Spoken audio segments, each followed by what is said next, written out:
I couldn't wait for summer vacation to start. As a teacher, this was my time to unwind and relax for a few months before the next school year kicked off. This year, my plan was to pack my bags and head to a cabin in the woods for some peace and quiet. As someone who loved nature, this seemed like the perfect place to get away from all the chaos and noise of the city. I couldn't wait to breathe in the fresh air, listen to the sound of the trees swaying gently in the breeze, and take long walks through the beautiful forest trails. My cabin was situated next to a crystal-clear lake, where I could go fishing and read my favorite books in peace. As soon as I arrived at the cabin, I felt an eerie sense of quietness that immediately set in. It was as if the woods themselves were holding their breath, expecting something to happen. The only sound that could be heard was the crackling of the fire in the chimney, and my footsteps as I walked around the cabin, making it my own. The days flew by, and I spent most of my time doing the things I loved: fishing, camping, hiking, and reading. I was in my element, enjoying every minute of my summer vacation. One day, however, things took a turn for the worse. It was a balmy evening, and I was sitting outside by the lake, trying to capture a gorgeous sunset in my sketchbook. I was so engrossed in my drawing when I suddenly heard a rustling sound in the nearby bushes. In an instant, my heart started to race, and I couldn't shake the feeling that I was being watched. I tried to brush off my fears, thinking it was just a harmless animal passing by, but the rustling in the bushes continued and got louder. I quickly packed up my things and made a beeline for the cabin, feeling more than a little nervous. As I made myself a cup of tea and settled onto the couch, I heard a knocking sound coming from the front door. I peered through the window and saw nothing but darkness outside. Whoever was knocking wasn't holding a flashlight, and that made me uneasy. The knocking continued, growing louder, and I debated with myself whether to go to the door or hide inside the cabin. I finally got up, took a deep breath, and slowly opened the door, my heart now pounding against my chest from both fear and anticipation. There was nobody in sight, but the evening breeze was slightly colder, signaling the presence of somebody or something else. I began to feel lightheaded, overwhelmed by a sense of dread I could barely comprehend, and yet despite all my instinctual alarms ringing in my head, I could not help myself but felt drawn into the forest, as if somebody was whispering an irresistible call right into my ear. As I stumbled further into the dark, shadowy woods, I swore I saw flickers of movement that seemed to be following me. The woods were eerily silent, except for the occasional movement of twigs and rustling of leaves. I had lost all sense of direction, and no longer knew which way led to the cabin. Meanwhile, all around me, the weight of the silence continued to deepen. Under the cover of darkness, my mind played tricks on me, making me feel uneasy, causing me to shout out, angry and hurt, like a wounded animal. Then suddenly the woods began to come alive, snarling and growling like savage animals, and I realized with absolute clarity whatever was following me was now up close and far too dangerous. My eyes strained in the darkness, but I only saw a pair of red, glowing eyes coming from a place where no eyes should be able to exist. I tried to scream and run for my life, but the darkness enveloped me, concealing me in a shroud of fear and disbelief, until all fell silent, and I could hear nothing except my own quick, shallow breaths slowly fading away. The following day, the local authorities found my body entangled in the tree branches, eyes agape and staring off into the distance. Nobody believed my story of the supernatural being following me. The reality of predators in the woodland made it all too possible. Whatever had pursued me through the forest was gone forever, and would remain a mystery. Yet I was just another frightening summer story to be whispered among the locals.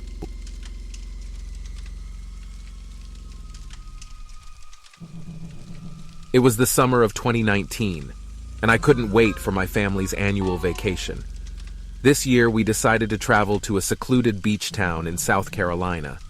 I had heard great things about the natural beauty of the area and the serene atmosphere, which we all needed after a particularly tough year.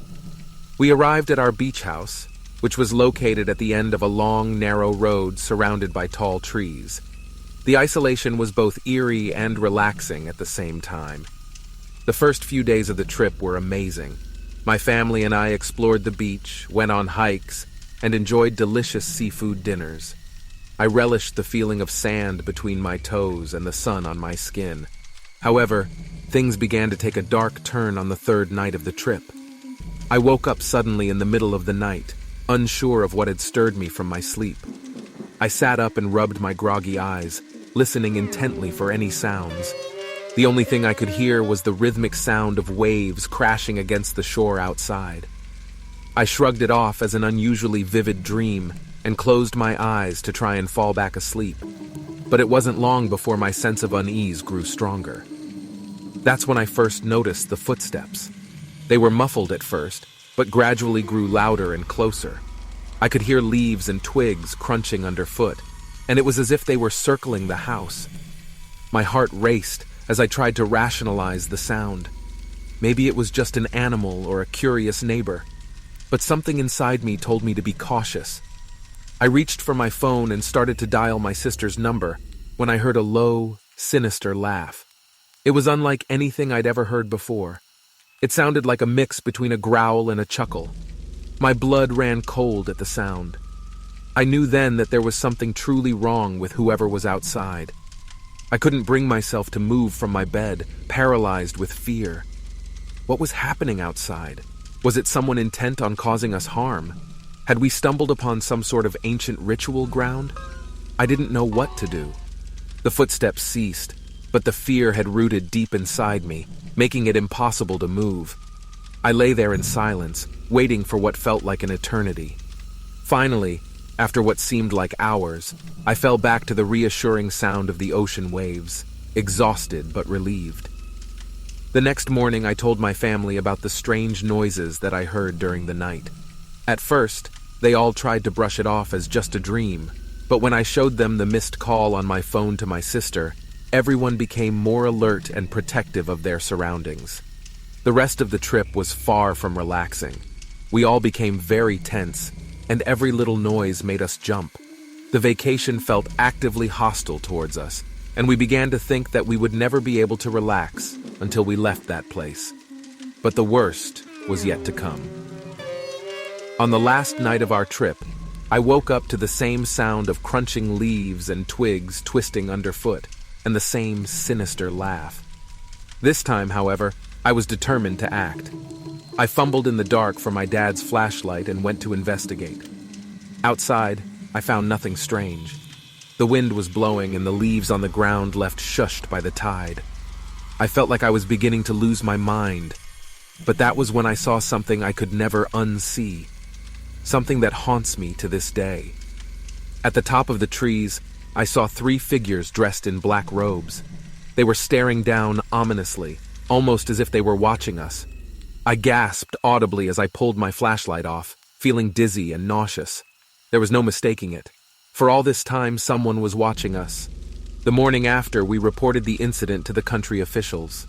They couldn't find any trace of the robed figures, and although we never found out who was behind the noises and the hair-raising laughs, one thing was for sure. Our summer vacation would be remembered as the vacation of terror.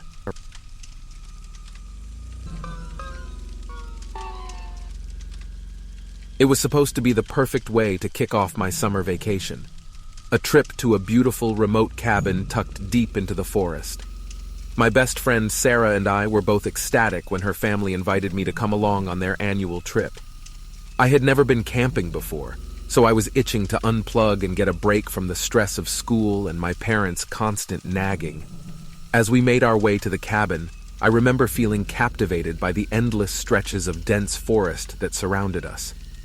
The sun was setting on the horizon, and the orange and red hues painted the sky in an ensemble of vivid colors. The long, winding road that hugged the trees was bumpy and swerve, which added a tingle of excitement with the bumpy ride. Several hours had passed since we left civilization, and as I looked out the window, the only lights I could see were flickers from the fireflies outside. The bushes and trees were tall enough to block off any source of natural light. There was no noise other than the sound of our muffled conversations, the sound of the car engine, and the occasional bird screeching from a distance. I couldn't believe how serene everything was. We finally arrived at the cabin, and from the outside it looked glorious, all made of wood, with smoke rising out of its picturesque chimney top.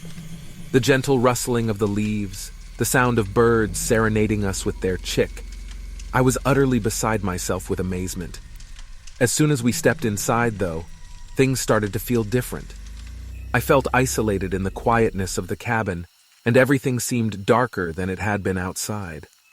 The musty smell hit us as we walked through the front door. Still gathering my bearings and getting accustomed to my new surroundings, I tried shaking off the chills that were starting to ride on my spine. It was only 10 p.m. by the time we settled into our bunk beds that were lined up beside each other. I remember feeling excited at the prospect of finally getting to experience the fullest expression of vacation, which involves staying up late in a cool, rustic cabin. But instead of succumbing to the peacefulness of the country life, I found myself unable to sleep. The cabin felt too quiet, too isolated, too eerie. Eventually, my exhaustion dragged me into a light doze. It must have been 2 a.m. when I finally fully awoke in a panic. My heart rate went through the roof, and I sat up listening to search for noise. I could hear faint rustling sounds and tiny creaks around the cabin walls that were raising goosebumps on my arms. I tried to shake off the feeling of unease and remember my gentle grandmother's advice. Stare at a fixed position on the wall.